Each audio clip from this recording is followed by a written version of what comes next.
वो जेल के अंदर से भी लड़ रहे हैं और जब बाहर निकलेंगे तो भी लड़ेंगे और हम तब भी समर्थन कर रहे थे और आज भी कर रहे हैं और करते रहेंगे। किसका धन्यवाद दीजिएगा? 4 महीना चक्कर काट के धन्यवाद किसका? किसी का नहीं। बस अपने दौड़ धूप किए हैं, बहुत पैसा लगाए हैं तो मिला है, धन्यवाद किसी के नहीं देंगे हम। चाहते हैं कि हम उनके साथ हैं, उनके समर्थन में हैं और आखिरी सांस तक, जब तक वो जेल से बाहर नहीं आते तब तक हम उनके साथ समर्थन में। 17 मार्च 2023 को मझोलिया थाने की पुलिस ने कोर्ट से मनीष के घर के सामान की कुर्की जब्ती का आदेश लिया था, जिसके बाद 18 मार्च की सुबह मनीष के घर की कुर्की जब्ती की गई। तब से लेकर अभी तक ये सामान पुलिस के पास ही था, लेकिन अब जैसे जैसे ये केस अपनी सफलता के चरम पर आ रहा है, मानो सभी खिलाफ हुई आवाजें दबने लगी हैं, कानून के शिकंजे ढीले पड़ने लगे हैं। ये सब सुनकर आप जरूर सोच रहे होंगे कि क्या मनीष के घर का सामान उनके घर वालों को वापस कर दिया गया है। बताऊंगी आपको वीडियो के लास्ट में। मनीष कश्यप की कुर्की जब्ती करने वाले दरोगा ने आज कैमरे के सामने आकर क्या कहा, मनीष की मां मधु देवी ने कुर्की और मनीष की गिरफ्तारी पर क्या बोला, सुप्रीम कोर्ट के सीनियर एडवोकेट एपी सिंह जो काफी टाइम से मनीष कश्यप केस की पैरवी कर रहे थे, उन्होंने बिहार में हो रहे निर्मम हिंसा पर क्या विश्लेषण किया और आखिरी सांस तक पत्रकार का साथ देने की बात कहकर क्यों भावुक हुए समर्थक, सब कुछ दिखाएंगे आपको। नमस्कार, मैं हूं आपके साथ जूही तोमर और आप देख रहे हैं पॉलिटिक्स जंक्शन। दोस्तों, जैसा कि आपको पता है कि बिहार इन दिनों दंगा, हिंसा और हत्या का दंश झेल रहा है। देश पर राजनेता और मुख्यमंत्री संज्ञान लेने के बजाय एक दूसरे पर आरोप प्रत्यारोप की राजनीति करते हुए दिखाई दे रहे हैं। ऐसे में सुप्रीम कोर्ट के जाने माने एडवोकेट एपी सिंह के बिहार में हो रही घटनाओं को लेकर जब पूछा गया तो एपी सिंह ने जो कहा वो वाकई आप सोचने पर मजबूर कर देगा आपको। हत्या तो किसी की भी नहीं होनी चाहिए जी। और पत्रकार तो चौथा स्तंभ है, मीडिया का जागरूक है चौथा स्तंभ। अगर कार्यपालिका है, विधायिका है, न्यायपालिका है तो पत्रकारिता भी है, मीडिया भी है। और उसके एक व्यक्ति की हत्या हो जाए, धमकी तक तो चली बात, लेकिन सीधे सीधे खत्म कर दिया जाए। कितने रिश्तों की हत्या होती है, उस पत्रकारिता की हत्या होती है, कलम की हत्या होती है, इस आईडी की हत्या होती है और लोकतंत्र और संविधान की हत्या हो जाती है। क्योंकि आप लोकतंत्र को बचाते हैं, संविधान को बचाते हैं, सरकार को आईना दिखाते हैं, जनता की आवाज करते हैं। तो एक गरीब, दलित, शोषित, पीड़ित, मजदूर, मजलूम जब कराह रहा होता है गांव गली गलियारे में, कुनबे में, गरीबी में, अपनी उसमें जब उस पर दमन चल रहा होता है, बाहुबली, जनबल, धनबल और बाहुबल के लोगों का, तो पत्रकार है जो उसकी आवाज को ऊपर उठाने का काम करता है। जब पत्रकार को ही ऐसे दिन में दिन दहाड़े मार देंगे लोग, तो फिर आवाज कौन उठाएगा? फिर डर तो सबको लगेगा ना, हम भी पत्रकार, हमें भी डर लगेगा। कौन दिखाएगा आवाज? अब वहां क्या बिहार का एक पत्रकार यादव की हत्या की बात नहीं है, बात देश के पत्रकारों की डराने की है, बात प्रदेश के पत्रकारों की डराने की। पत्रकार की हत्या हुई, लेकिन उसी के कुछ दिन पहले एक दरोगा की भी हत्या कर दी गई। तो आखिर बिहार में कैसे लोग? अब जो पुलिस लॉ एंड ऑर्डर की बात करें, लॉ एंड ऑर्डर तो का तो फेलर उचित नहीं है। अगर देश में, प्रदेश में लॉ एंड ऑर्डर का फेलर होता है तो दुख है। इसका मतलब इधर नूह मेवात में हुई, नूह मेवात में थाने के अंदर गाड़ी बस तो से दीवार तोड़ के अंदर हुई, तो इसका मतलब अपराधी किस तरह के हो गए? उनको कोई डर नहीं है। भय अपराधियों में आना चाहिए और भय मुक्त समाज का निर्माण कहां होना चाहिए? देश में, प्रदेश में, भय मुक्त समाज का। तो इस तरह से ये जो हुआ है, इसकी जितनी भर्त्सना की जाए वो कम है और सरकार को इतना सख्त से सख्त इस पर कार्रवाई करनी चाहिए कि आने वाले समय में लोगों को मैसेज जाए, लोगों को संदेश जाए कि आगे ऐसा कोई कुछ नहीं करने की सोचे। सरकार की बात करें, बिहार के मुख्यमंत्री जी से सवाल किया जाता तो वो तो कह रहे कि बिहार में अपराध कम हो गया है और हमारा बिहार बहुत आगे जा रहा है, और कोई भी बात तो उनको पता नहीं रहती पूछने पर। तो अब देखो, मुख्यमंत्री हैं, जब तक वो मुख्यमंत्री रहेंगे तब तक तो यही कहेंगे, और जैसे ही विपक्ष में वो आएंगे वैसे उन्हें सारे लॉ एंड ऑर्डर दिखने लगेंगे, मौतें दिखने लगेंगी, भूखमरी दिखने लगेगी, बेरोजगारी दिखने लगेगी, पुलिस पिटती मरती हुई दिखने लगेगी, पत्रकार पिटते मरते हत्याएं होती हुई दिखने लगेगी। ये क्यों नहीं दिखती सर? सत्ता की आंखों पर चमक रोशनी जो है वो चुंधिया देती है, आंखों की चमक जो होती है उससे पर कुछ दिखाई नहीं देता है, उसकी आगे सत्ता की आगे चमक के आगे दिखना लोगों को बंद हो जाता है। ये बड़ी समस्या। बिहार में जिस तरीके आए दिन इस तरीके की घटनाएं सुनने को मिलती है, तो लोग कह रहे हैं कि जंगल राज वापस आ गया है। तो बिहार की कानून व्यवस्था पे और ऐसी घटनाओं को लेकर क्या बोलेंगे?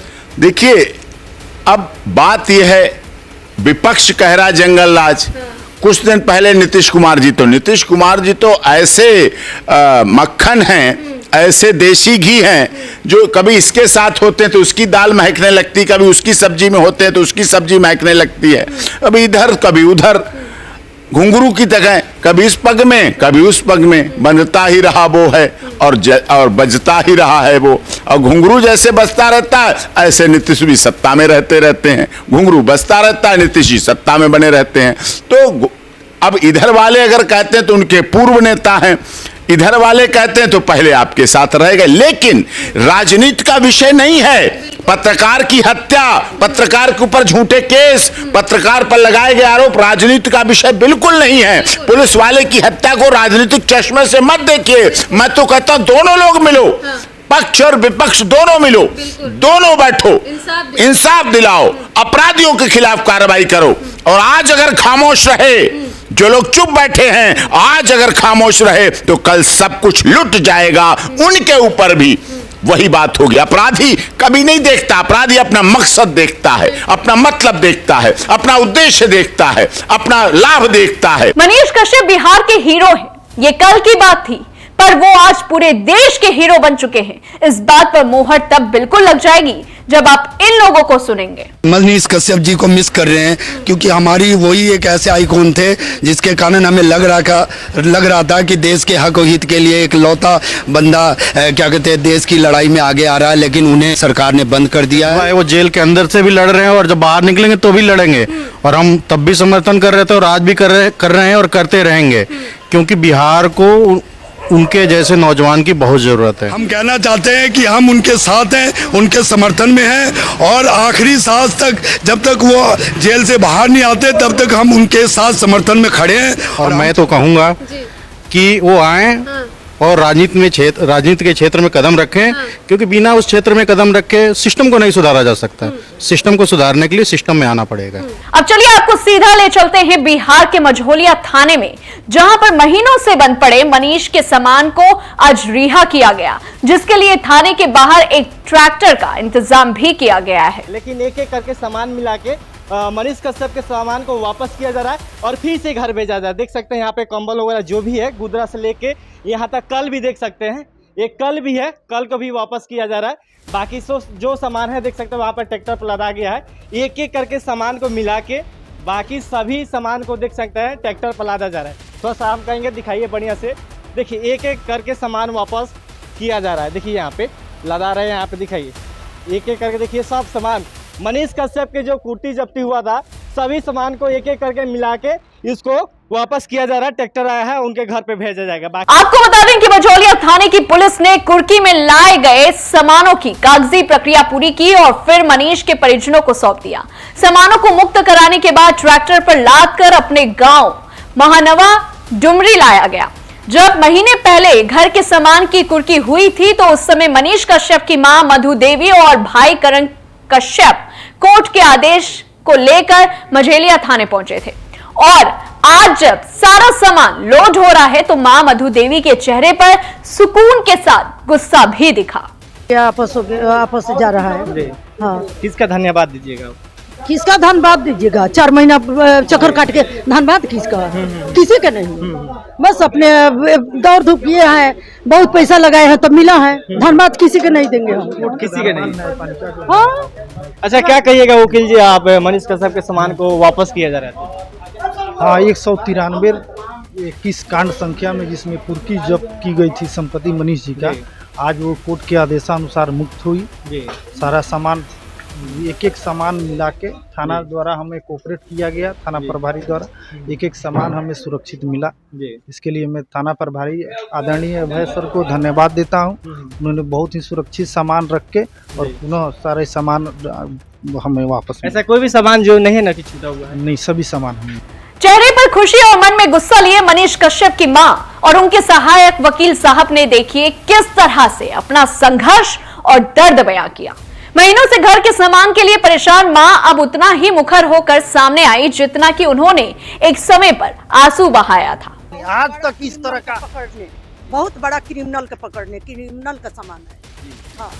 आज लेकिन तक मेरा बेटा बस देश के लिए ही सब किए हैं, नहीं अपने बाप के लिए, नहीं माँ के लिए, नहीं भाई के लिए, बस पूरा गरीब के लिए, बिहार के लिए। लेकिन तो सब कोई जानता है कि राजनीतिकरण हो रहा है उनका, बिल्कुल बिल्कुल, ये ऊपर से ही राजनीति सरकार द्वारा हो रही है, कहीं ना कहीं सरकार को गिराने का बात बोल करके तो और उसी पे। लेकिन अच्छी खबर है, ये हम लोग जो सामान हम लोग का मुक्त हो गया। मनीष कश्यप जी बिहार आ गए हैं और आप सभी को मैं आश्वासन देता हूं कि मनीष कश्यप, हमारी लड़ाई अभी खत्म नहीं हुई है और इसी प्रकार मनीष कश्यप जल्द आएंगे। लड़ाई हमारी जारी है और मनीष कश्यप जल्द आएंगे, अपने माँ के सामने होंगे। माँ प्रतीक्षा कर रही हैं। माँ को सामान का लोभ नहीं है, माँ सामान के लिए आती। ये तो ये कोर्ट का आदेश था, माँ के नाम से हम तो माँ आई है, माँ के सामान बड़ी में पुत्र के लिए माँ दिन रात व्याकुल है। और हमारी पूरी कोशिश है कि मनीष कश्यप जिस तरह सब कुछ हमारे मनीष कश्यप जी अब बिहार में रहे, सामान सारा हमारा मुक्त हुआ, उसी प्रकार मनीष कश्यप जी हम लोग के बीच जल्द से जल्द आएंगे। इस पूरे प्रकरण में अध्यक्ष अभय कुमार ने क्यों कहा कि मनीष कश्यप कोई हमारा दुश्मन नहीं है, आइए जानते हैं इस वीडियो के जरिए। सर, ऐसा उनकी मां बोल रही है कि सरेंडर के बावजूद भी कुर्की हुआ, उस टाइम भी आप ही थाना क्यों ऐसा क्यों होगा? क्या हमको मनीष कश्यप से हमारी कोई लड़ाई है? तो वो सरेंडर कर जाने के बाद उनके कुर्की होगा, ऐसा नहीं हो सकता है जी। कुर्की हो गया था, इसके बाद जो है ना वो सरेंडर किया। अच्छा सर, कुर्की में कल ओल सब पड़ा था? हाँ, कल लाया गया था, वो आपके सामने है, कल लाया गया था जी। क्या कहिएगा अब इस मामले में? आप क्या कहेंगे? वो नियम तो देख रहे हैं ना, वो का कल है, वो प्लास्टिक में कहीं रखा हुआ था, उसको लाया गया था। कुर्की इसीलिए किया जाता है ना कि आपको कंपेल किया जाए, आपको बाध्य किया जाए कि आप आत्मसमर्पण करें। मनीष कश्यप पर तो 2021 से केस था, लेकिन जब कुर्की होने लगा तो मनीष कश्यप हाजिर हो गए। इसके पहले हाजिर हो सकते थे ना, कुर्की से वो बच सकते थे ना, अगर वो चाहते कि हमारा कुर्की नहीं हो। कुर्की 18 को निकला और 19 को वो आ गए, कहाँ से हाजिर हो गए? मनीष फिलहाल तो बिहार की जेल में बंद है, लेकिन उनके समर्थकों की महारत और आप सभी के साथ और सहयोग से हम आज इतना आगे पहुंचे हैं कि अब पत्रकार की रिहाई की मांग तेज हो गई है। जो सामान महीनों से पुलिस स्टेशन के कमरे में धूल चाट रहा था, उसे पत्रकार के घर वालों को वापस कर दिया गया है। और अब वो दिन भी दूर नहीं जब बहुत जल्द मनीष कश्यप हमारे बीच अपने पुराने अंदाज में हाथ में माइक लिए और अपनी पत्रकारिता से न्याय का परचम लहराएंगे। चलते हैं दोस्तों, फिर मिलेंगे आपसे, तब तक के लिए अपना रखें बहुत सारा ख्याल और मुझे दीजिए इजाजत। नमस्कार।